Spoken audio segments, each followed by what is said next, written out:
सतनाम वाहिगुरु साहिब जियो। राग सूही बाणी श्री रविदास जियो की। एक ओंकार सतगुर प्रसाद। शह की सार सुहागन जाने,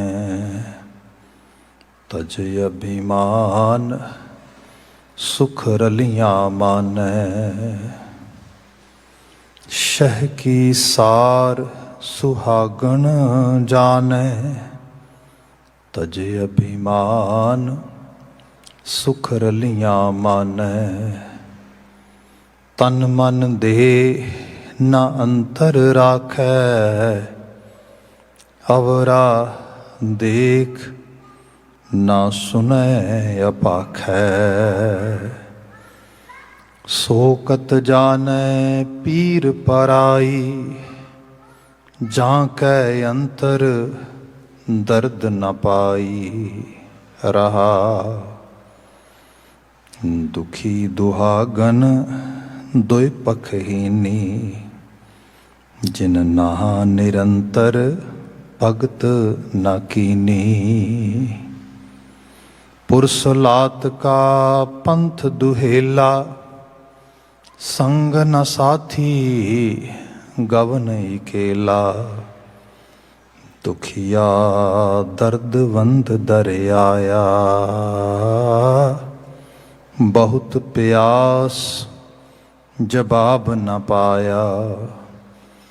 कह रविदास शरण प्रभ तेरी, ज्यों जानो त्यों कर गत मेरी। दुखिया दर्दवंद दर आया, बहुत प्यास जवाब न पाया। कह रविदास शरण प्रभ तेरी, ज्यों जानो त्यों कर गत मेरी। वाहिगुरु जी का खालसा, वाहिगुरु जी की फतेह। जुगो जुगा टल तन तन गुरु ग्रंथ साहिब जी, गुरु पातशाह जी दी अपार बख्शिश। शाम समय सत्संगत दीयां ਇਹ ਘੜੀਆਂ ਸਾਨੂੰ ਪ੍ਰਾਪਤ ਹੋਈਆਂ ਨੇ। ਗੁਰਬਾਣੀ ਕੀਰਤਨ ਅਜੇ ਹੁਣੇ ਅਸੀਂ ਸਰਵਨ ਕਰ ਰਹੇ ਸੀ। ਹੁਣ ਸਮਾਂ ਹੈ ਗੁਰ ਸ਼ਬਦ ਵਿਆਖਿਆ ਦਾ। ਸੂਹੀ ਰਾਗ ਦੀ ਭਗਤ ਰਚਨਾ ਵਿਚਾਰੀ ਜਾਂਦੀ ਹੈ। ਇਸ ਵਿੱਚ ਭਗਤ ਰਵਿਦਾਸ ਜੀ ਉਹਨਾਂ ਦੁਆਰਾ ਉਚਾਰਨ ਕੀਤਾ ਗਿਆ ਇਹ ਮੁਕਾਮੀ ਸੰਦੇਸ਼ ਸ਼ਬਦ ਆਪ ਜੀ ਪਾਠ ਰੂਪ ਵਿੱਚ ਸਰਵਨ ਕਰ ਰਹੇ ਸੀ। ਬੀਤੇ ਕੱਲ ਇਹਨਾਂ ਪਾਵਨ ਬਚਨਾਂ ਦੀ ਤਕਰੀਰ ਪ੍ਰਾਰੰਭ ਕੀਤੀ ਸੀ। ਅੱਜ ਯਤਨ ਹੋਏਗਾ ਸਮੁੱਚੇ ਸ਼ਬਦ ਨੂੰ ਅਸੀਂ ਉਹਦੀ ਪਾਵਰ ਦੇ ਨਾਲ ਸਮਝ ਸਕੀਏ। ਹਮੇਸ਼ਾ ਦੀ ਤਰ੍ਹਾਂ we will start our discussion from the main message of this Shabad, which we called thesis statement Rahao da Pada. Bhagat ji ਜ਼ਿਕਰ ਕਰਦੇ ਨੇ, ਸੋਕਤ ਜਾਣੈ ਪੀਰ ਪਰਾਈ, ਜਾਂ ਕੈ ਅੰਤਰ ਦਰਦ ਨ ਪਾਈ। ਰਹਾਓ ਸੋਕਤ ਜਾਣੈ ਪੀਰ ਪਰਾਈ। ਮਨੁੱਖ ਤੋਂ ਇਹ ਤਵੱਕੋਂ ਕੀਤੀ ਜਾਂਦੀ ਹੈ ਕਿ ਉਹ ਦੂਸਰੇ ਦੀ ਪੀੜਾ, ਦੂਸਰੇ ਦਾ ਦਰਦ, ਦੂਸਰੇ ਦੀ ਤਕਲੀਫ ਨੂੰ ਸਮਝ ਸਕਦਾ ਹੈ। ਜਿੱਥੇ ਮਨੁੱਖ ਵਿੱਚ ਇਹ ਭਾਵ ਮੁੱਕਦਾ ਆ, ਮਨੁੱਖ ਮਨੁੱਖਤਾ ਦੇ ਲੈਵਲ ਤੋਂ ਥੱਲੇ ਆ ਜਾਂਦਾ ਹੈ। ਇਸ ਤਰ੍ਹਾਂ ਕਹਿ ਲਓ ਉਹ ਪਸ਼ੂ ਬਣ ਜਾਏਗਾ। ਈਵਨ ਪਸ਼ੂਆਂ ਦੇ ਵਿੱਚ ਵੀ ਖਾਸ ਕਰਕੇ ਆਪਣੇ ਤੋਂ ਬਾਹਰ ਜੇ ਕਿਸੇ ਨੂੰ ਖਤਰਾ ਹੋਏ, ਦਰਦ ਹੋਏ, ਪੀੜਾ ਹੋਏ, ਉਹਦੇ ਪ੍ਰਤੀ ਉਹ ਵੀ ਕਈ ਵਾਰੀ ਸੰਵੇਦਨਸ਼ੀਲ ਹੋ ਜਾਂਦਾ ਹੈ। ਇੱਕਦਮ ਬੜੇ ਆਪਣੇ ਇਮੋਸ਼ਨਸ ਨੂੰ, ਆਪਣੀਆਂ ਅੰਦਰ ਦੀਆਂ ਜਿਹੜੀਆਂ ਭਾਵਨਾਵਾਂ ਨੇ ਉਹਨਾਂ ਦਾ ਇਜ਼ਹਾਰ ਕਰਦਾ ਹੈ। ਆਪਨੇ ਕਦੀ ਦੇਖਿਆ ਹੋਏ, ਇੱਥੇ ਤਾਂ ਚਲੋ ਅਸੀਂ ਬੜੇ ਡਿਫਰੈਂਟ ਇਨਵਾਇਰਮੈਂਟ 'ਚ ਰਹਿੰਦੇ ਹਾਂ, ਪੰਜਾਬ ਦੇ ਨੇਟਿਵ ਇਨਵਾਇਰਮੈਂਟ ਦੇ ਵਿੱਚ ਸੱਪ ਬਿੱਲੀ ਕਿਤੇ ਨਜ਼ਰ ਆ ਜਾਏ ਤਾਂ ਕੀ ਹੁੰਦਾ ਹੈ? ਜਿਸ ਨੂੰ ਵੀ ਪਰਿੰਦੇ ਪੰਛੀ ਨੂੰ ਪਤਾ ਲੱਗਦਾ ਆ, ਕਾਂ ਚਿੜੀਆਂ ਰੌਲਾ ਪਾਉਣਾ ਸ਼ੁਰੂ ਕਰ ਦਿੰਦੀਆਂ, ਰਾਈਟ ਹੈ। ਅਤੇ ਜਿਹੜੇ ਲੋਕ ਵਾਕਫੀਅਤ ਰੱਖਦੇ ਨੇ ਉਸ ਇਨਵਾਇਰਮੈਂਟ ਦੀ, ਉਸ ਖਾਸ ਕਰਕੇ ਗਿਰਦੇ ਰਵਾਨ ਦੀ, ਫਿਜ਼ਾਂ ਦੀ, ਉਹ ਰਾਈਟ ਵੇ ਆਈਡੀਆ ਲਾ ਲੈਂਦੇ ਨੇ, ਪਿੱਲਾ ਚਿੜੀਆਂ ਇੰਨਾ ਰੌਲਾ ਪਾ ਰਹੀਆਂ ਨੇ, ਉੱਥੇ ਜਾਂ ਸੱਪ ਹੈ ਜਾਂ ਬਿੱਲੀ ਹੈ ਜਾਂ ਕੋਈ ਐਵੇਂ ਦਾ ਜਾਨਵਰ ਹੈ ਜਿਹਦੇ ਤੋਂ ਖਤਰਾ ਹੈ ਦੂਜੇ ਨੂੰ। ਸੋ ਦੂਸਰੇ ਦੀ ਪੀੜਾ ਨੂੰ ਆਪਣੀ ਪੀੜਾ ਸਮਝਣਾ, ਇਹ ਰੂਪ। ਜਾਂ ਆਪਨੇ ਦੇਖਿਆ ਹੋਏ ਕਿਤੇ ਕੋਈ ਕਾਂ ਮਰ ਜੇ ਤੇ ਕੀ ਹੁੰਦਾ? ਐਕਚੁਅਲੀ ਸਾਰਾ ਕਾਵਾਂ ਦਾ ਉਸ ਇਲਾਕੇ ਦੇ ਵਿੱਚ ਝੁਰਮਟ ਇਕੱਠਾ ਹੋ ਜਾਂਦਾ ਹੈ ਤੇ ਖੂਬ ਰੌਲਾ ਪਾਉਂਦਾ ਹੈ। ਸੋ ਇਹ ਹੈ ਕਿਸੇ ਦੇ ਦਰਦ ਨੂੰ ਪਰਸਨਲ ਲੈਵਲ 'ਤੇ ਮਹਿਸੂਸ ਕਰਨਾ। ਪੰਛੀਆਂ ਜਾਨਵਰਾਂ 'ਚ ਵੀ ਤੁਹਾਨੂੰ ਥੋੜ੍ਹਾ ਬਹੁਤਾ ਮਿਲ ਜਾਂਦਾ ਹੈ, ਪਰ ਇੱਕ ਲੈਵਲ 'ਤੇ ਜਾਂਦਾ ਹੈ ਕਿ ਪਸ਼ੂ ਉਸ ਸੰਵੇਦਨਾ ਦਾ ਥੋੜ੍ਹਾ ਬਹੁਤਾ ਇਜ਼ਹਾਰ ਕਰਦਾ ਪਰ ਕਰ ਕੁਛ ਨਹੀਂ ਸਕਦਾ। ਜਾਂ ਫਿਰ ਇੱਕ ਲੈਵਲ 'ਤੇ ਉਹਦੇ 'ਚ ਉਸ ਚੀਜ਼ ਨੂੰ ਭੁੱਲ ਜਾਣ ਦੀ ਖਮਤਾ ਵੀ ਬੜੀ ਜਲਦੀ ਆਉਂਦੀ ਹੈ। ਮਨੁੱਖ ਤੋਂ ਤਵੱਕੋ ਕੀਤੀ ਜਾਂਦੀ ਹੈ ਕਿ ਮਨੁੱਖ ਦੇ ਵਿੱਚ ਦੂਜੇ ਦੇ ਪ੍ਰਤੀ ਜਿਹੜਾ ਸੰਵੇਦਨ ਭਾਵ ਹੈ ਇਹ ਵਧਿਆ, ਕਿਉਂਕਿ ਮਦਰ ਨੇਚਰ ਨੇ ਬਣਾਇਆ ਇਹਨੂੰ ਇਸ ਤਰੀਕੇ ਨਾਲ। ਇਹਦੇ ਅੰਦਰ ਸਿਰਫ ਬਹਿਰੂਨੀ 5 ਸੈਂਸਿਸ ਨਹੀਂ ਕੰਮ ਕਰਦੀਆਂ, ਇਹਦਾ ਇਨਰ ਇਨਸਟਿੰਕਟ ਕੰਮ ਕਰਦਾ ਆ। ਇਹਦੇ ਅੰਦਰ ਦੀ ਜਿਹੜੀ ਜ਼ਮੀਰ ਪ੍ਰਸਤਗੀ ਹੈ, ਜਿਹੜੀ ਇਹਦੀ ਜਿਹਨੂੰ ਕਹਿ ਲਈਏ ਕਿ ਇੱਕ ਸਪਿਰਿਟ ਹੈ ਜਿਹੜੀ ਇਹਦੇ ਅੰਦਰ, ਉਹ ਇਹਨੂੰ ਮਨੁੱਖ ਬਣਾਉਂਦੀ ਹੈ। ਅਤੇ ਜਿਹਦੇ 'ਚੋਂ ਇਹ ਖਤਮ ਹੋ ਗਈ, ਉਹਨੂੰ ਕੀ ਪਤਾ ਬਗਾਨੇ ਦੀ ਪੀੜਾ ਕੀ ਹੈ, ਦੂਸਰੇ ਦਾ ਦਰਦ ਕੀ ਹੈ। ਬੰਦਾ ਬਿਲਕੁਲ ਸੈਲਫ ਸੈਂਟਰਡ ਹੋ ਕੇ ਸੈਲਫਿਸ਼ ਹੁੰਦਾ ਲੱਗਾ ਜਾਂਦਾ। ਅਤੇ ਜੋ ਉਹਨੂੰ ਅਸੀਂ ਭਗਤੀ ਕਹਿੰਦੇ ਹਾਂ, ਗੁਰਮਤਿ ਉਹਨੂੰ ਸੇਵਾ ਕਹਿੰਦੀ ਹੈ, ਕਿਉਂਕਿ ਆਪਣੀ ਸੈਲਫ ਦੀ ਇੰਪਰੂਵਮੈਂਟ ਕਰਕੇ ਇੱਕ ਸਟੇਜ 'ਤੇ ਪਹੁੰਚਣਾ। ਸੈਲਫਲੈਸ ਸੇਵਾ ਕਰਤ ਹੋਏ ਨਿਹਕਾਮੀ, that is the ideal way of life as a Sikh. ਸੇਵਾ ਕਰਤ ਹੋਏ ਨਿਹਕਾਮੀ ਤਿਸਕੋ ਹੋਤ ਪ੍ਰਾਪਤ ਸੁਆਮੀ, ਕਿਉਂਕਿ ਸੁਆਮੀ ਤੇ ਤਾਂ ਹੀ ਮਿਲੇਗਾ ਨਾ, ਉਸ ਸਵਾਮਿਤਵ ਨੂੰ, ਉਸ ਖਸਮ ਨੂੰ, ਉਸ ਪਰਿਪੂਰਨ ਦੀ, ਉਸ ਲਾਰਡਸ਼ਿਪ ਨੂੰ ਮੰਨਣ ਦਾ ਸਾਰਾ ਸ਼ਬਦ ਹੈ ਭਗਤ ਜੀ ਦਾ ਇਸ ਰੂਪ ਦੇ ਵਿੱਚ। ਪਰ ਇਹ ਪ੍ਰਾਪਤੀ ਉਦੋਂ ਹੈ ਜਦੋਂ ਬੰਦਾ ਆਪਣੇ ਸੈਲਫਿਸ਼ ਜਿਹੜੀਆਂ ਉਹਦੀਆਂ ਏਮਸ ਗੋਲਸ ਜਾਂ ਉਹਦੀ ਸੋਚ ਆ, ਉਹਨੂੰ ਉਹਦੇ ਤੋਂ ਥੋੜ੍ਹਾ ਬਹੁਤਾ ਪਰਹੇਜ਼ਗਾਰ ਹੁੰਦਾ ਆ। ਸੋ ਬਾਬਾ ਰਵਿਦਾਸ ਜੀ ਇੱਥੇ ਬਿਆਨ ਕਰਦੇ, ਕਹਿੰਦੇ ਸੋ ਕਤ ਜਾਣੈ ਪੀਰ ਪਰਾਈ। ਉਹ ਕਿੱਥੇ ਜਾਣਦਾ ਬਗਾਨੇ ਦੀ ਪੀੜਾ ਨੂੰ? ਉਹਨੂੰ ਕੀ ਪਤਾ ਬਗਾਨੇ ਦਾ ਦਰਦ ਕੀ ਹੈ, ਵੇਦਨ ਕੀ ਹੈ। ਜਾਂ ਕਿ ਅੰਤਰ ਦਰਦ ਨਾ ਪਾਈ, ਜਿਹਦੇ ਅੰਦਰ ਰੱਬ ਜੀ ਨੇ ਹੀ ਜਿਹੜਾ ਜਿਹਨੂੰ ਕਹਿ ਲਓ ਕਿ ਕੰਪੈਸ਼ਨੇਟ ਜਾਂ ਕੰਪੈਸ਼ਨ ਹਾਰਟਡ ਨਹੀਂ ਬਣਾਇਆ, ਜਿਸਨੂੰ ਜਿਹਦੇ ਦਰਦ ਦਿਲ ਦੇ ਵਿੱਚ ਹੀ ਉਹ ਦਰਦ ਦਾ ਅਹਿਸਾਸ ਨਹੀਂ ਪਾਇਆ, ਫੀਲਿੰਗ ਨਹੀਂ ਪਾਈ ਉਸ ਰੂਪ ਦੇ ਵਿੱਚ। ਇਸ ਨੂੰ ਹੋਰ ਵੀ ਲੈਵਲ 'ਤੇ ਲੈ ਲਈਏ, ਜਿਹਨੂੰ ਅਸੀਂ ਦਿਲ ਕਹਿੰਦੇ ਹਾਂ ਜਾਂ ਜਿਹਨੂੰ ਅਸੀਂ ਆਪਣਾ ਬ੍ਰੇਨ ਕਹਿੰਦੇ ਹਾਂ। ਹੁਣ ਤਾਂ ਬਹੁਤ ਸਾਰੀਆਂ ਸਟੱਡੀਜ਼ ਆ ਗਈਆਂ ਨੇ। ਦਿਲ ਜਸਟ ਇੱਕ sort of piece of human meat ਨਹੀਂ ਹੈਗਾ, ਹਿਊਮਨ ਮਾਸ ਜਿਹੜਾ ਮਨੁੱਖੀ ਮਾਸ ਦਾ ਟੁਕੜਾ ਲੀਥੜਾ, ਜਿਹ 'ਚ ਇੱਕ ਮਸਲ ਥੋੜ੍ਹੇ ਹੈਗੇ ਨੇ ਜਿਹੜੇ ਹਰ ਵਕਤ ਪੰਪ ਕਰਦੇ ਨੇ ਬਲੱਡ ਨੂੰ, ਉਹ ਨਹੀਂ ਹੈਗਾ। ਉਹਦੇ ਅੰਦਰ ਉਹਨੂੰ ਪਤਾ ਲੱਗ ਰਿਹਾ ਇਹਦੇ 'ਚ ਨਿਊਰੋ ਐਬਿਲਿਟੀ ਵੀ ਹੈਗੀ ਹੈ, ਇਹਦੇ 'ਚ ਨਿਊਰੋ ਸੈਂਸਸ ਨੇ, ਨਿਊਰੋ ਟਰਾਂਸਮੀਟਰਸ ਜਿਵੇਂ ਕੰਮ ਕਰਦੇ ਨੇ, ਐਵੇਂ ਇਹਦੇ ਅੰਦਰ ਛੋਟੇ ਛੋਟੇ ਜਿਹੜੇ ਸੈੱਲ ਹੈਗੇ ਨੇ ਜਿਨ੍ਹਾਂ ਦਾ ਸਿੱਧਾ ਰਿਲੇਸ਼ਨ ਸਾਡੀ ਸਾਰੀ ਬਾਡੀ ਦੇ ਨਾਲ ਆ। ਫਿਰ ਐਗਜ਼ੈਕਟਲੀ ਜਿਹੜਾ ਬ੍ਰੇਨ ਵੀ ਹੈ, ਬ੍ਰੇਨ ਵੀ ਇਕੱਲਾ ਇਹ ਨਹੀਂ ਕਹਿ ਸਕਦੇ ਤੁਸੀਂ ਕਿ ਜਸਟ ਇਹਦਾ ਕੰਮ ਆਲੇ ਦੁਆਲੇ ਦੀ ਇਨਫੋਰਮੇਸ਼ਨ ਗੈਦਰ ਕਰਨਾ, ਮੈਮਰੀ ਡਿਵੈਲਪ ਕਰਨਾ ਅਤੇ ਇਹੋ ਜਿਹੀਆਂ ਚੀਜ਼ਾਂ ਹੀ ਨੇ। ਨਾ ਨਾ ਨਾ, ਇਹਦੇ ਵਿੱਚ ਵੀ ਇਮੋਸ਼ਨਸ ਦਾ ਪੂਰਾ ਭਾਵ ਅਤੇ ਬਹਾ ਆ। ਆਪਾਂ ਜਿਹਨੂੰ ਹੋਰ ਸਰਲ ਕਰਕੇ ਦੇਖੀਏ, ਸਾਡੇ ਬ੍ਰੇਨ ਨੂੰ ਜਿਹੜੇ ਲੋਕ ਸਟੱਡੀ ਕਰਦੇ ਨੇ ਉਹ ਕਹਿੰਦੇ ਇਹਦੇ 3 ਹਿੱਸੇ ਨੇ। They are 2 ਹੈਮਸਫੇਅਰ, left and right, and both are actually connecting with the main part of brain that is called limbic part. ਸੋ ਜਿਹੜਾ ਲਿੰਬਿਕ ਪਾਰਟ ਹੈ ਜਿਹੜਾ ਵਿਚਕਾਰਲਾ, ਉਹ ਦੋਨਾਂ ਨੂੰ ਸਪੋਰਟ ਕਰਦਾ ਅਤੇ ਦੋਨਾਂ ਤੋਂ ਸਪੋਰਟ ਸੁਣਨ ਨੂੰ ਵਾਪਸ ਸਪੋਰਟ ਦਿੰਦਾ। ਉਹਦੇ 'ਚ ਲੈਫਟ ਅਤੇ ਰਾਈਟ ਦੇ ਵਿੱਚੋਂ ਇੱਕ ਡਾਟੇ ਨਾਲ ਡੀਲ ਕਰਦਾ, ਬਿਲਕੁਲ ਸਿੱਧੀ ਸਟ੍ਰੇਟ ਇਨਫੋਰਮੇਸ਼ਨ। ਇੱਕ ਇਮੋਸ਼ਨ ਨਾਲ ਡੀਲ ਕਰਦਾ। ਮੈਂ ਤਾਂ ਇੱਥੇ ਇੱਕ ਵਾਰੀ ਕੁਝ ਸਾਲ ਪਹਿਲਾਂ ਆਟਵਾ ਸੀਗਾ, ਬੱਚਿਆਂ ਦੇ ਨਾਲ ਯੂਨੀਵਰਸਿਟੀ ਦੇ ਬੱਚੇ ਸੀਗੇ ਅਤੇ ਉਹ ਮੈਡੀਕਲ ਸਕੂਲ ਵਿੱਚ ਪੜ੍ਹ ਰਹੇ ਸੀ। ਉੱਥੇ ਗੱਲਾਂ ਬਾਤਾਂ ਹੋ ਰਹੀਆਂ ਸੀ ਸਬਸਟੈਂਸ ਬਾਰੇ, ਵੀ ਕਿਵੇਂ ਦੇ ਸਬਸਟੈਂਸ ਬੱਚੇ ਲੈਂਦੇ ਨੇ, ਕਿਹੋ ਜਿਹਾ ਐਕਸਪੋਜ਼ਰ ਹੈ ਇੱਥੇ ਦੇ ਬਾਰੇ। ਅਤੇ ਉਹਨਾਂ ਨੇ ਮੈਨੂੰ ਦੱਸਿਆ, ਕਹਿੰਦੇ ਕਿ ਇੱਥੇ ਸਾਰੇ ਖਾਸ ਕਿਸਮ ਦਾ ਕੈਮੀਕਲ ਆ ਜਿਹੜਾ ਅਕਸਰ ਅਸੀਂ ਜਿਹੜੀਆਂ ਦੋ ਸਾਡੀਆਂ ਬਹੁਤ ਹਾਈ ਲੈਵਲ ਦੀਆਂ ਅਸਾਈਨਮੈਂਟਸ ਹੁੰਦੀਆਂ ਨੇ ਜਾਂ ਐਗਜ਼ਾਮ ਵਗੈਰਾ ਹੁੰਦੇ ਨੇ ਉਦੋਂ ਜ਼ਿਆਦਾਤਰ ਯੂਜ਼ ਕਰਦੇ ਹਾਂ।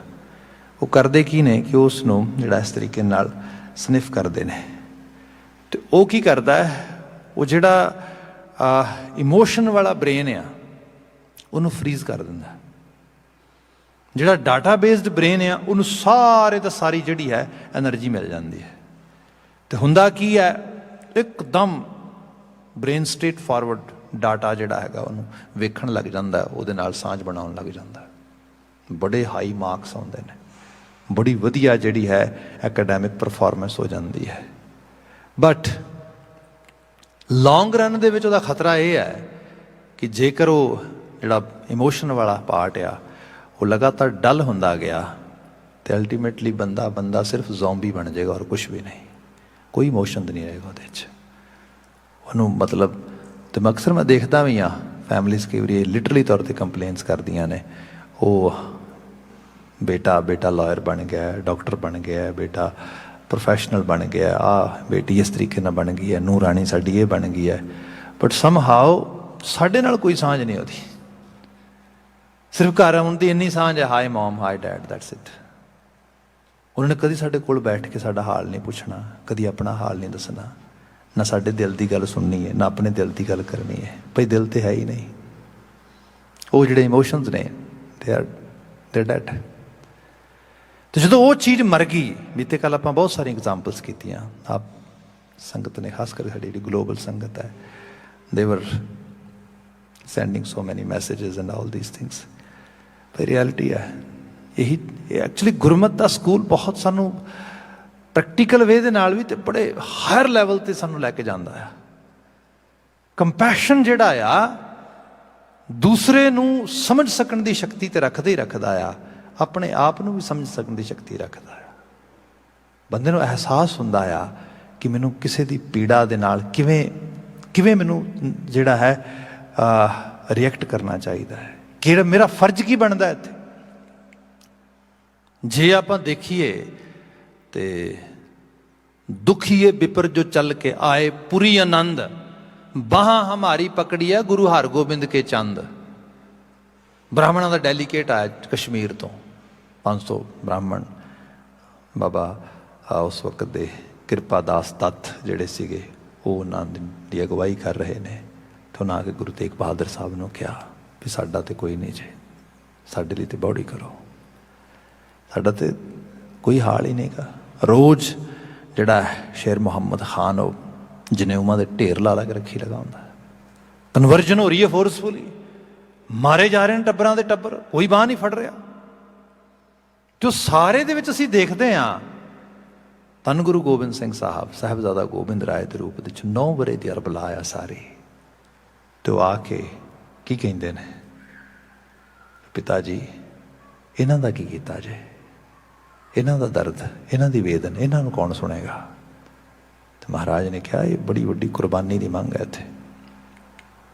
ਇਹ ਡਰੇ ਹੋਏ ਨੇ, ਇਹਨਾਂ ਡਰਿਆਂ ਹੋਇਆਂ ਨੂੰ ਹੋਰ ਡਰਾਇਆ ਜਾ ਰਿਹਾ ਹੈ।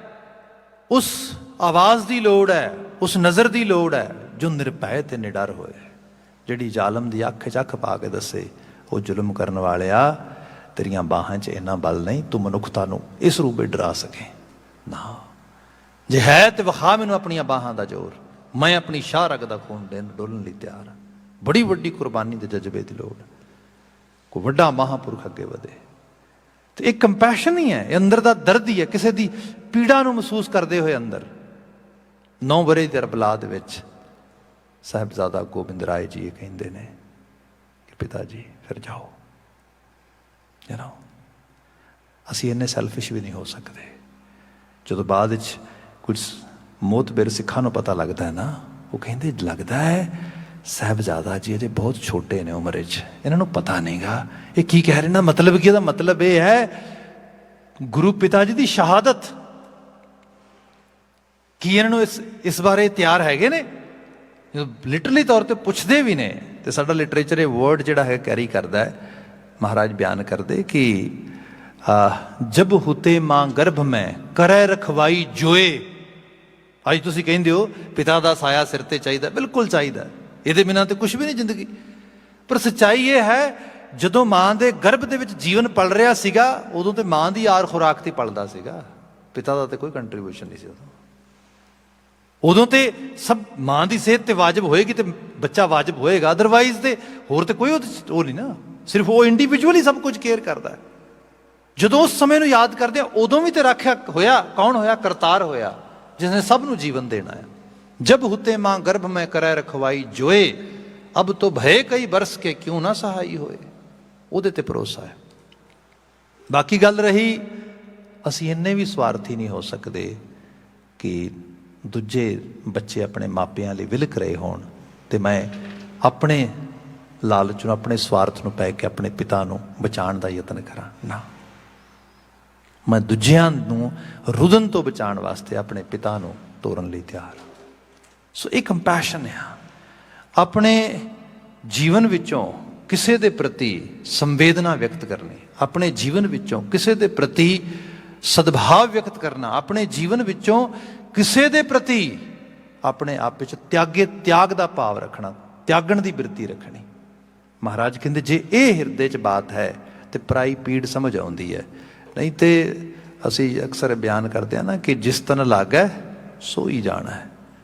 ਜਿਹਨੂੰ ਲੱਗਦਾ ਉਹਨੂੰ ਪਤਾ, ਦੂਸਰੇ ਨੂੰ ਕੀ ਪਤਾ? ਦੂਸਰਾ ਤੇ ਵੱਧ ਤੋਂ ਵੱਧ ਥੋੜ੍ਹੀ ਬਹੁਤੀ ਲੁੱਕ ਜਸਟ ਫਾਰਮਲ ਲੈਵਲ ਤੇ ਫਾਰਮਲਿਟੀ ਕਰਨ ਵਾਸਤੇ ਸਿੰਪਥੀ ਕਰ ਸਕਦੇ ਨੇ, ਇਸ ਤੋਂ ਵੱਧ ਕੁਝ ਵੀ ਨਹੀਂ। ਹਾਲਾਂਕਿ ਅੱਜ ਵੈਸਟਰਨ ਜਾਂ ਅਮਰੀਕਨ ਕਲਚਰ 'ਚ ਗੱਲ ਕੀਤੀ ਜਾਂਦੀ ਕਿ sympathy that's not a good thing, we should have empathy. ਤੇ ਐਂਪਥੀ ਦਾ ਮਤਲਬ ਕੀ ਹੈ? ਉਹਦੇ ਸ਼ੂਜ਼ ਵਿੱਚ ਖੜੇ ਹੋ ਕੇ ਦੋ ਪਲ ਲਈ ਦੇਖ। ਹੁਣ ਤੇ ਸਾਨੂੰ ਕਾਉਂਸਲਿੰਗ ਵਿੱਚ ਚੀਜ਼ਾਂ ਵਾਰ-ਵਾਰ ਪੜ੍ਹਾਈਆਂ ਜਾਂਦੀਆਂ, ਜੋ ਕੋਈ ਤੁਹਾਨੂੰ ਦਰਦ ਸੁਣਾਉਂਦਾ ਹੈ ਤੁਹਾਨੂੰ ਨਹੀਂ ਕਹਿਣਾ ਚਾਹੀਦਾ I understand your pain. No, what do you understand about his or her pain? ਤੈਨੂੰ ਕੀ ਪਤਾ ਉਹ ਕਿਸ ਲੈਵਲ ਤੇ ਹੈ? ਇੰਨਾ ਇੱਥੇ ਤੇ ਬਲਕਿ ਚਾਹੀਦਾ ਹੈਗਾ ਕਿ ਜੋ ਤੂੰ ਜਿਸ ਚੀਜ਼ ਤੋਂ ਤੂੰ ਗੁਜ਼ਰ ਰਿਹਾ ਹੈਗਾ, ਮੈਂ ਤੇ ਉਸ ਦੇ ਬਾਰੇ ਇਮੈਜਨ ਵੀ ਨਹੀਂ ਕਰ ਸਕਦਾ, ਮੇਰੀ ਤੇ ਇੰਨੀ ਵੀ ਪੋਜੀਸ਼ਨ ਨਹੀਂ ਹੈਗੀ। ਇਹ ਹੈ ਐਕਚੁਅਲ ਉਸ ਲੈਵਲ ਤੇ ਜਾਣਾ। ਤੇ ਬਾਬਾ ਜੀ ਬਿਆਨ ਕਰਦੇ ਜਿਹਨੂੰ ਇਹ ਅਹਿਸਾਸ ਹੀ ਨਹੀਂ, ਕਿਸੇ ਨੂੰ ਪੀੜਾ ਵੀ ਹੁੰਦੀ, ਕਿਸੇ ਨੂੰ ਵੇਦਨ ਵੀ ਹੁੰਦੀ। ਲੋਕੀ ਸੋ ਸਮਾਜ ਵਿੱਚ ਦੇਖੋ, ਬੰਦੇ ਕੋਲ ਜਿੱਥੇ ਥੋੜ੍ਹੀ ਬਹੁਤੀ ਪੋਜੀਸ਼ਨ ਆ, ਕੋਈ ਘਰ ਦੇ 'ਚ ਬੱਚਾ ਆਇਆ, ਘਰ ਦੇ 'ਚ ਵੱਡਾ ਆਇਆ, ਕਿਸੇ ਪੋਜੀਸ਼ਨ ਵਿੱਚ ਵੀ ਹੈ, ਉਹਨੂੰ ਕੋਈ ਪਤਾ ਨਹੀਂ ਉਹਦੇ ਲਫ਼ਜ਼ਾਂ ਨਾਲ ਕਿਸੇ ਦਾ ਦਿਲ ਟੁੱਟ ਰਿਹਾ। ਹੂ ਕੇਅਰ? ਉਹਨੂੰ ਕੋਈ ਪਤਾ ਨਹੀਂ ਮੈਂ ਦਿਲ ਖਰਾਸ਼ੀ ਕਰ ਰਿਹਾ, ਮਤਲਬ ਕਿਸੇ ਨੂੰ ਕੁਝ ਕਹਿਣ ਲੱਗਿਆ ਬਿਲਕੁਲ ਕੋਈ ਅਹਿਸਾਸ ਨਹੀਂ ਹੈਗਾ। ਮਹਾਰਾਜ ਦੀ ਬਾਣੀ 'ਚ ਭਗਤ ਜੀ ਬਿਆਨ ਕਰਦੇ, ਜਾਂ ਕੈ ਅੰਤਰ ਦਰਦ ਨਾ ਪਾਈ, ਜਿਹਨੂੰ ਇਹ ਦਰਦ ਹੀ ਨਹੀਂ ਪਾਇਆ, ਜਿਹਨੂੰ ਇਹ ਕੰਪੈਸ਼ਨ ਵਾਲਾ ਜਿਹੜਾ ਹੈਗਾ ਹਿਰਦਾ ਹੀ ਨਹੀਂ ਮਿਲਿਆ। ਰਹਾਓ ਹੁਣ ਕੁਝ ਮਿਸਾਲਾਂ ਦਿੱਤੀਆਂ ਇਹਦੇ 'ਚ ਇੱਕ ਮੈਟਾਫੋਰਿਕ ਵੇ ਦੇ ਨਾਲ। ਸ਼ਹਿ ਕੀ ਸਾਰ ਸੁਹਾਗਣ ਜਾਣੈ ਤਜ ਅਭਿਮਾਨ ਸੁਖ ਰਲੀਆਂ ਮਾਣੈ। ਕਿਉਂਕਿ ਰਿਲੇਸ਼ਨਸ਼ਿਪ ਨੂੰ ਖਾਸ ਕਰਕੇ ਇਸ ਰੂਹ ਦੀ ਪਰਮ ਰੂਹ ਦੇ ਨਾਲ, ਜਿਹੜੀ ਸਾਡੀ ਸੋਲ ਆ, ਇਹਦੀ ਉਸ ਓੰਕਾਰ ਦੇ ਨਾਲ ਜਿਹੜੀ ਰਿਲੇਸ਼ਨਸ਼ਿਪ ਆ, ਉਹ ਕਿਸ ਲੈਵਲ ਦੀ ਹੋਏ, ਇਹਨੂੰ ਗੁਰੂ ਸਾਹਿਬ ਨੇ ਪਤੀ ਤੇ ਪਤਨੀ ਦੇ ਰੂਪ ਵਿੱਚ ਚਿਤਰਿਆ। ਬਾਣੀ 'ਚ ਵਾਰ-ਵਾਰ ਤੁਸੀਂ ਐਵੇਂ ਪੜ੍ਹੋਗੇ ਤੇ ਇੱਥੇ ਵੀ ਐਗਜ਼ਾਮਪਲ ਉਹਦੀ ਦਿੱਤੀ ਗਈ। ਤੇ ਇਹਦੇ 'ਚ ਕਲਚਰਲ ਆਸਪੈਕਟ ਵਿੱਚ ਤੁਸੀਂ ਜੇ ਦੇਖੋਗੇ ਤਾਂ ਤੁਹਾਨੂੰ ਪਤਾ ਲੱਗੇਗਾ ਕਿ ਇਸਤਰੀ ਨੋ ਡਾਊਟ ਉਹਦੀ ਹੋਣੀ ਤੇ ਬੜੀ ਤਰਸਯੋਗ ਰਹੀ ਸਮਾਜ ਵਿੱਚ ਸ਼ੁਰੂ ਤੋਂ, ਤਾਂ ਅਜੇ ਵੀ ਕੁਝ ਬਹੁਤੀ ਬਦਲੀ ਨਹੀਂ। ਪਰ ਇਹ ਵੀ ਹੈ ਜਿੱਥੇ ਕਿਤੇ ਉਹਦੇ ਕੋਲ ਥੋੜ੍ਹੀ ਬਹੁਤੀ ਪੋਜੀਸ਼ਨ ਹੁੰਦੀ ਹੈ, ਉਹਦੇ ਅੰਦਰ ਵੀ ਐਰੋਗੈਂਸ ਆ ਸਕਦੀ ਹੈ, ਉਹਦੇ ਅੰਦਰ ਵੀ ਪੋਸੀਬਿਲਿਟੀ ਹੈ, ਕਮੀਆਂ ਆ ਸਕਦੀਆਂ ਨੇ। ਉਸ ਰਿਲੇਸ਼ਨਸ਼ਿਪ ਨੂੰ ਜਿਸ ਲੈਵਲ ਤੇ ਲਿਜਾ, ਉਹਦੇ 'ਚ ਐਬਿਲਿਟੀ ਹੈ ਲਿਜਾਣ 'ਚ, ਨਹੀਂ ਲਿਜਾਉਂਦੀ ਉਸ ਤਰੀਕੇ ਨਹੀਂ ਲਿਜਾ ਪਾਉਂਦੀ। Some sort of actually due to some sort of her own weaknesses. ਇੱਥੇ ਭਗਤ ਜੀ ਬਾਤ ਕਰਦੇ ਸ਼ਹਿ ਕੀ ਸਾਰ ਸੁਹਾਗਣ ਜਾਣੇ, ਜਿਹੜੇ ਉਸ ਰੱਬੀ ਅਕਾਲ ਪੁਰਖ ਵਾਹਿਗੁਰੂ ਉਸ ਹਸਤੀ ਦੀ ਬਾਤ ਕਰ ਰਹੇ ਹਾਂ, ਇਹਦਾ ਤੇ ਅੰਦਾਜ਼ਾ ਕਿਸੇ ਸੁਹਾਗਵਤੀ ਨੂੰ ਹੀ ਹੋ ਸਕਦਾ ਹੈ। ਸੁਹਾਗਵਤੀ ਦਾ ਮਤਲਬ ਕਿਸੇ ਸੰਤ ਬਿਰਤੀ ਨੂੰ, ਮਤਲਬ ਦੂਜੇ ਦੀਆਂ ਭਾਵਨਾਵਾਂ ਦੀ ਉਨੀ ਹੀ ਕਦਰ ਕਰਨੀ ਜਿੰਨੀਆਂ ਆਪਣੀ ਭਾਵਨਾਵਾਂ ਨੇ। ਇਹ ਤਾਂ ਕਿਸੇ ਸੁੱਚੇ ਹਿਰਦੇ ਨੂੰ ਹੀ ਪਤਾ ਆ। ਨਹੀਂ ਤਾਂ ਬੰਦਾ ਕਹਿੰਦਾ ਆ ਕਿ ਮੈਂ ਤੇ ਸੁਪੀਰੀਅਰ ਆ, ਮੈਨੂੰ ਤੇ ਕੋਈ ਕੁਛ ਨਾ ਕਹੇ, ਮੇਰੀ ਤੇ ਹਰ ਵਿਸ਼ ਪੂਰੀ ਹੋਏ, ਮੇਰੀ ਤੇ ਹਰ ਗੱਲ ਸੁਣੀ ਜਾਏ, ਤੇ ਦੂਸਰੇ ਦੀ ਹੂ ਕੇਅਰ, ਮੈਂ ਕਿਉਂ ਕੇਅਰ ਕਰਾਂ। ਸਭ ਕਹਿੰਦੇ ਸੁਹਾਗਣ ਨੂੰ ਪਤਾ ਸ਼ਹੁ ਦੀ ਅਸਲ 'ਚ ਸਾਰ ਕੀ ਹੁੰਦੀ ਹੈ। ਸ਼ਹੁ ਕੀ ਸਾਰ ਸੁਹਾਗਣ ਜਾਣੈ, ਤਜ ਅਭਿਮਾਨ ਸੁਖ ਰਲੀਆਂ ਮਾਣੈ। ਤਜ ਅਭਿਮਾਨ, ਤੁਸੀਂ ਜਾਂ ਤੇ ਧਰਤੀ ਦੇ ਉੱਤੇ ਜਿਹੜਾ ਰੀਅਲ ਲਵ ਐਂਡ ਅਫੈਕਸ਼ਨ ਆ ਉਹਨੂੰ ਮਾਣ ਸਕਦੇ ਹੋ, ਖਲੂਸ ਨੂੰ, ਮੁਹੱਬਤ ਨੂੰ, ਜਾਂ ਤੁਸੀਂ ਹੰਕਾਰ ਨੂੰ ਮਾਣ ਸਕਦੇ ਹੋ, ਐਰੋਗੈਂਸ ਨੂੰ। It's our choice. ਤੇ ਰਿਲੇਸ਼ਨਸ਼ਿਪ ਵਿੱਚ ਖਾਸ ਕਰਕੇ ਸਵੈਮਾਨ ਹੋਣਾ ਬੜਾ ਜ਼ਰੂਰੀ ਹੈ। ਪਰ ਸਵੈਮਾਨ ਹੋਣ ਦਾ ਮਤਲਬ ਇਹ ਨਹੀਂ ਕਿ ਬੰਦਾ ਈਗੋਟਿਸਟ ਹੋ ਜਾਏ ਤੇ ਉਹਦੇ ਅੰਦਰ ਕੀ ਹੈ ਕਿ ਬਸ ਮਤਲਬ ਮੇਰੀ ਹੀ ਗੱਲ ਸੁਣੀ ਜਾ, ਮੈਂ ਤੇ ਮੈਂ ਹੀ ਹਾਂ, ਬਸ ਹੋਰ ਕੁਝ ਨਹੀਂ ਹੈਗਾ। ਬਾਬਾ ਜੀ ਕਹਿੰਦੇ ਇਹ ਅਭਿਮਾਨ ਤਿਆਗਣਾ ਪਏਗਾ, ਜੇ ਨਹੀਂ ਤਿਆਗੋਗੇ ਦੁਖੀ ਹੋਵੋਗੇ। ਕਿਉਂਕਿ ਤਜ ਅਭਿਮਾਨ ਸੁਖ ਰਲੀਆਂ ਮਾਣੇ, ਇਹਦੇ ਵਿੱਚੋਂ ਹੀ ਸੁਖ ਰਲੀਆਂ ਨੇ। ਰਲੀਆਂ ਦਾ ਮਤਲਬ ਜਿਵੇਂ ਅਸੀਂ some sort of you can say intimacy acts ਵੀ ਕਹਿ ਦਿੰਦੇ ਹਾਂ ਅਸੀਂ, ਬਟ ਇੱਥੇ ਰਲੀਆਂ ਦਾ ਮਤਲਬ ਇੱਕ ਤਰ੍ਹਾਂ ਦੇ ਨਾਲ ਮਿੰਗਲ ਹੋਣਾ ਵੀ ਹੁੰਦਾ ਆ, ਜਿਹਨੂੰ ਅਸੀਂ ਬਹੁਤ ਫਿਜ਼ੀਕਲ ਲੈਵਲ 'ਤੇ ਕਹਿ ਲਈਏ ਤੇ ਕਡਲਿੰਗ ਦੇ ਵਿੱਚ ਅਸੀਂ ਲੈ ਸਕਦੇ ਹਾਂ। But cuddling is not just actually it's a sexual expression, it's also a very loving and romantic expression which we are totally actually missing some time in our families। ਜਿਹੜੀ ਫੈਮਿਲੀ ਹੱਗ ਹੁੰਦੀ ਹੈ, ਇਹ ਸਭ ਚੀਜ਼ਾਂ ਹੁੰਦੀਆਂ। ਮਤਲਬ ਜੇ ਅਸੀਂ ਅੱਜ ਦੇ ਸਮਾਜ ਵਿੱਚ ਵੀ ਦੇਖੀਏ ਨਾ, ਤੇ ਜਿਹੜੀ ਹਾਲਾਤ ਬਣ ਰਹੇ ਨੇ, ਸਾਨੂੰ ਮਤਲਬ ਜਿਹੜੀਆਂ ਰਿਲੇਸ਼ਨਸ਼ਿਪ ਇੰਜੋਏ ਕਰਨ ਦੀ ਬਾਤ ਆ, ਘਰਾਂ ਦੇ ਵਿੱਚ ਬੱਚੇ ਵੇਖਣ ਕਿ ਅੱਛਾ ਹਸਬੈਂਡ ਦਾ ਰੋਲ ਕੀ ਹੁੰਦਾ, ਵਾਈਫ ਦਾ ਰੋਲ ਕੀ ਹੁੰਦਾ, ਮਾਂ ਦੇ ਰੂਪ ਵਿੱਚ, ਪਿਤਾ ਦੇ ਰੂਪ ਵਿੱਚ ਵਿਚਰਦੇ ਇੰਡੀਵਿਜੂਅਲਸ ਨੂੰ ਦੇਖਣ, ਚਾਚੇ ਚਾਚੀ ਦੇ ਰੂਪ ਵਿੱਚ, ਮਾਮੇ ਮਾਮੀ ਦੇ ਰੂਪ ਵਿੱਚ, ਤਾਏ ਤਾਈ, ਦਾਦਾ ਦਾਦੀ ਇਸ ਰੂਪ ਦੇ ਵਿੱਚ ਵਿਚਰਦਿਆਂ ਉਹਨਾਂ ਨੂੰ ਦੇਖਣ। ਜਦੋਂ ਦੇਖਣ ਵੀ ਉਹ ਮਾਈ ਗੋਸ਼, ਇਹ ਤੇ ਹੈਲਿਆ ਨਰਕਿਆ ਅਸਲ ਦੇ 'ਚ। ਇੱਥੋਂ ਫਿਰ ਉਹਨਾਂ ਦੇ 'ਚ ਇੱਕ ਤਰ੍ਹਾਂ ਦੇ ਨਾਲ ਇਹ ਸਾਰੇ ਦੇ ਪ੍ਰਤੀ ਜਿਹੜੀ ਹੈ ਇੱਕ ਬਿਟਰਨੈਸ ਤੇ ਇੱਕ ਜਿਹੜਾ ਨਾ ਪੱਖੀ ਵਰਤਾਰਾ ਉਹ ਕ੍ਰੀਏਟ ਹੁੰਦਾ ਹੈ।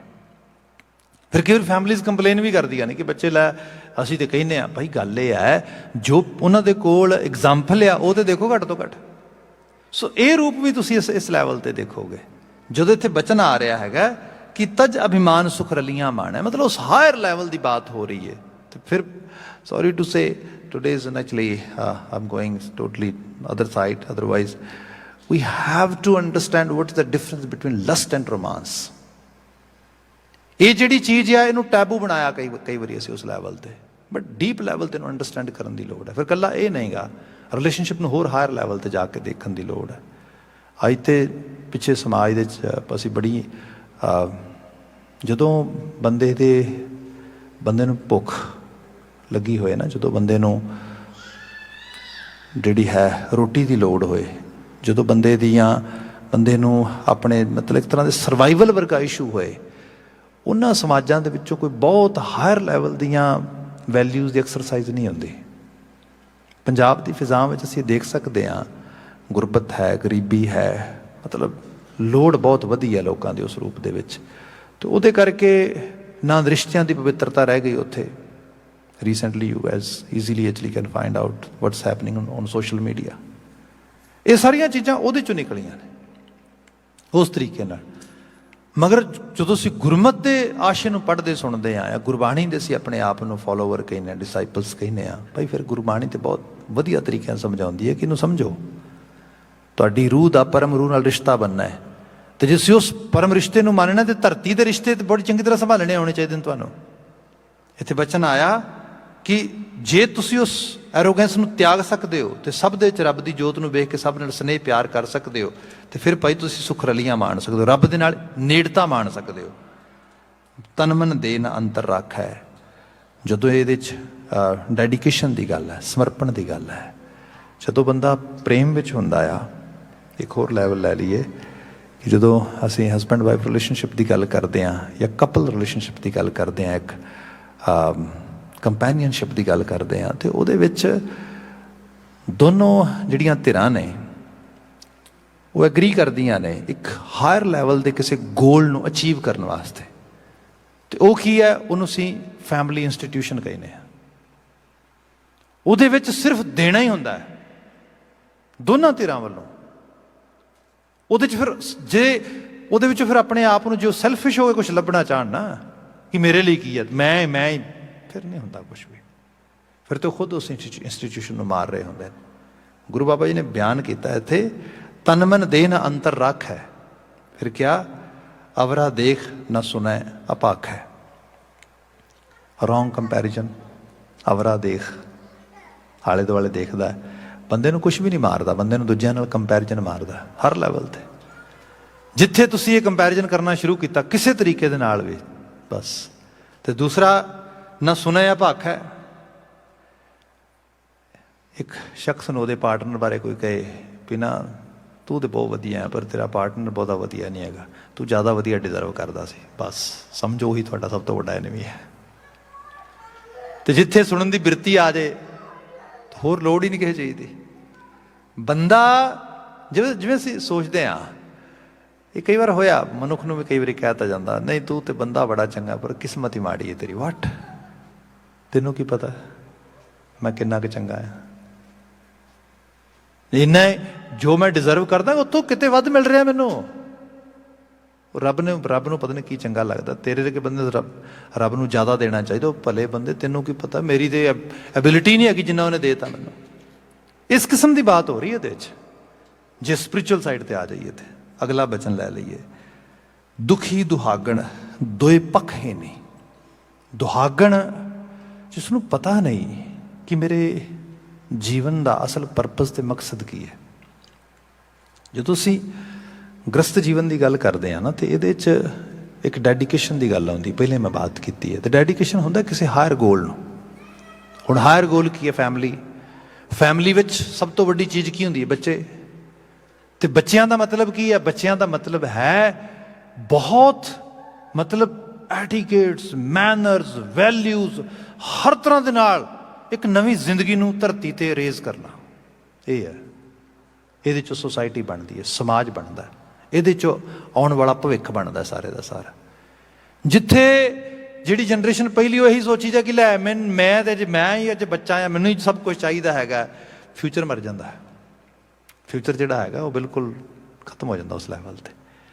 ਇਹ ਜਿਹੜੀ ਬਾਤ ਆ ਰਹੀ ਤੇ ਗੁਰੂ ਮਹਾਰਾਜ ਬਿਆਨ ਕਰਦੇ ਕਿ ਦੁਖੀ ਦੁਹਾਗਣ ਦੋਏ ਪੱਖ ਹੀ ਨਹੀਂ। ਉਹ ਦੁਹਾਗਣ ਹੈ ਜਿਸ ਨੂੰ ਸਿਰਫ ਤੇ ਸਿਰਫ ਆਪਣਾ ਸਵਾਰਥ ਤੇ ਆਪਣੀ ਮੌਜ ਮਸਤੀ ਤੇ ਆਪਣੀ ਉਸ ਲੈਵਲ 'ਤੇ ਉਹ ਫਿਰ ਜੀਵਨ ਦੇ ਅਸਲ ਪਰਪਸ ਨੂੰ ਵਿਹਾਜਣ ਦੀ ਬਜਾਏ ਕਿਸੇ ਹੋਰ ਚੀਜ਼ ਨੂੰ ਵਿਹਾਜ ਰਹੀ ਹੈ। ਉਹਨੂੰ ਫਿਰ ਕਿਹਾ ਦੋਏ ਪੱਖ ਹੀ ਨਹੀਂ। ਲੋਕ ਵੀ ਜਾਂਦਾ, ਪਰਲੋਕ ਵੀ ਜਾਂਦਾ। ਪ੍ਰੈਜ਼ੈਂਟ ਤੇ ਜਾਏਗਾ ਹੀ, ਕਿਉਂਕਿ ਐਨਰਜੀ ਹੈ ਸਾਰੀ। ਐਨਰਜੀ ਸਿਰਫ ਤੇ ਸਿਰਫ ਕੁਝ ਜ਼ਿੰਦਗੀ ਦੇ ਸ਼ੌਂਕ ਨੂੰ ਪੂਰਾ ਕਰਨ 'ਤੇ ਬੰਦਾ ਲਗਾ ਦੇ ਤਾਂ ਡੈਫੀਨੇਟਲੀ ਐਨਰਜੀ ਇਹ ਵੇਸਟ ਹੋ ਜਾਏਗੀ। ਤੇ ਫਿਰ ਭਵਿੱਖ ਕੈਸਾ ਹੋਏਗਾ? ਕਿਉਂਕਿ ਜਿਹੜੀ ਐਨਰਜੀ ਸੀ ਉਹ ਤਾਂ ਕਿਤੇ ਇਨਵੈਸਟ ਹੋਈ ਨਹੀਂ ਚੰਗੀ ਜਗ੍ਹਾ 'ਤੇ। ਭਵਿੱਖ ਤਾਂ ਫਿਰ ਉਸੇ ਤਰ੍ਹਾਂ ਦਾ ਹੀ ਹੋਏਗਾ ਜਿਸ ਤਰ੍ਹਾਂ ਅਸੀਂ ਦੇਖ ਸਕਦੇ ਹਾਂ ਕਿ ਫਨਾਹ ਹੋਣ ਵਾਲਾ। ਅਗਲਾ ਬਚਨ ਹੈ, ਜਿਨ ਨਾਹ ਨਿਰੰਤਰ ਭਗਤ ਨਾ ਕੀਨੀ। ਨਾਹ ਨਿਰੰਤਰ, ਨਾ ਖਸਮ ਨੂੰ ਕਿਹਾ ਗਿਆ ਹੈ। ਇਹ ਨਿਤ ਦੀ ਭਗਤੀ ਹੈ, ਨਿਰੰਤਰ, ਬਿਨਾਂ ਵਿਤ ਕਰੇ ਤੋਂ, ਇਸ ਰੂਪ ਦੇ ਵਿੱਚ ਹੈ। ਅੱਜ ਦੇ ਸਮਾਜ 'ਚ ਅਸੀਂ ਦੇਖੀਏ ਪੈਰੈਂਟਲ ਰੋਲ ਨੂੰ ਜਾਂ ਕਪਲ ਲਾਈਫ ਨੂੰ, ਉਹਨੂੰ ਬਹੁਤ ਅੰਡਰ ਐਸਟੀਮੇਟ ਕੀਤਾ ਗਿਆ, ਜਾਂ ਉਸਨੂੰ ਈਵਨ ਜਿਹੜਾ ਹੈਗਾ ਆ ਬਹੁਤ ਹੀ ਜ਼ਿਆਦਾ ਡੀਗ੍ਰੇਡ ਲੈਵਲ 'ਤੇ ਲਿਆਉਣ ਦੀ ਟਰਾਈ ਕੀਤੀ ਗਈ ਹੈ। ਉਸਨੂੰ ਲੋਅਰ ਲੈਵਲ 'ਤੇ ਲਿਆਂਦਾ ਗਿਆ। ਇਸੇ ਲਈ ਲੋਕਾਂ ਨੂੰ ਲੱਗਦਾ ਕਿ ਐਕਚੁਅਲੀ ਵਿਆਹ ਹੋ ਜਾਣਾ ਜਾਂ ਬਾਅਦ ਵਿੱਚ ਪਰਿਵਾਰਕ ਜ਼ਿੰਦਗੀ ਹੋ ਜਾਣੀ ਹੈ ਤੇ ਖਤਮ ਹੋ ਜਾਣਾ ਸਭ ਕੁਛ। ਬਾਬਾ ਜੀ ਨੇ ਬਿਆਨ ਕੀਤਾ, ਜਿਨ ਨਾਹ ਨਿਰੰਤਰ ਭਗਤ ਨਾ ਕੀਨੀ। ਇਹ ਭਗਤੀ ਹੈ। ਗ੍ਰਸਤ ਜੀਵਨ ਦੇ ਵਿੱਚ ਆਉਣਾ, ਫੈਮਿਲੀ ਲਾਈਫ ਨੂੰ ਡੈਡੀਕੇਟਡ ਹੋ ਜਾਣਾ ਤੇ ਉਹਦੇ ਜ਼ਰੀਏ ਸਮਾਜ ਤੇ ਸੰਸਾਰ ਦੇ ਵਾਸਤੇ ਭਲੇ ਦੇ ਕਾਰਜ ਵਿੱਚ ਲੱਗਣਾ, ਇਹ ਭਗਤੀ ਹੈ। ਭਗਤ ਰਵਿਦਾਸ ਜੀ ਇਹਦੀ ਬਾਤ ਸਿਖਾਉਂਦੇ, ਦੱਸਦੇ ਇਸ ਰੂਪ ਦੇ ਵਿੱਚ ਕਿ ਅਕਾਲ ਪੁਰਖ ਵਾਹਿਗੁਰੂ ਦੇ ਉਹਨਾਂ ਅਸੂਲਨ ਪੱਖ ਨੂੰ ਜੀਵਨ ਸਮਰਪਿਤ ਕਰਕੇ ਲਗਾਤਾਰ ਭਗਤੀ ਕਰਨੀ। ਪੁਰਸਲਾਤ ਕਾ ਪੰਥ ਦੁਹੇਲਾ। ਪੁਰਸਲਾਤ ਕਹਿ ਲਓ ਕਿ ਜਦੋਂ ਸਮਾਂ ਮੌਤ ਦਾ ਆਉਣਾ ਹੈਗਾ ਆ। ਅੱਜ ਅਸੀਂ ਜਿਸ ਸੁਸਾਇਟੀ 'ਚ ਰਹਿ ਰਹੇ ਹਾਂ, ਇਹ ਸੁਸਾਇਟੀ ਦੇ ਵਿੱਚ around every 5th person is aged, old age ਵਿੱਚ ਜਿਹੜਾ ਹੈਗਾ ਉਹ ਜਾ ਰਿਹਾ ਹੈਗਾ। ਸਮਾਜ ਦੇ ਵਿੱਚ नो डाउट कुछ लंबे समय तो बर्थ रेशो जिहड़ा लो रहा, तो उहदे नाल इस किस्म के हालात पैदा होए। अज ये सोसाइटीज़ जिहड़ियां ने ये माइग्रेशन ते चल रही ने, माइग्रेट होकर लोग इत्थे आउंदे ने, इमीग्रेशन बनती है इत्थे, तो उस तो फिर अगे चीज़ां उस लैवल ते हुंदियां ने। रीसेंटली कोविड-19 स्ट्राइक किया, तो स्ट्राइक कित्थे कीता? Old homes they which.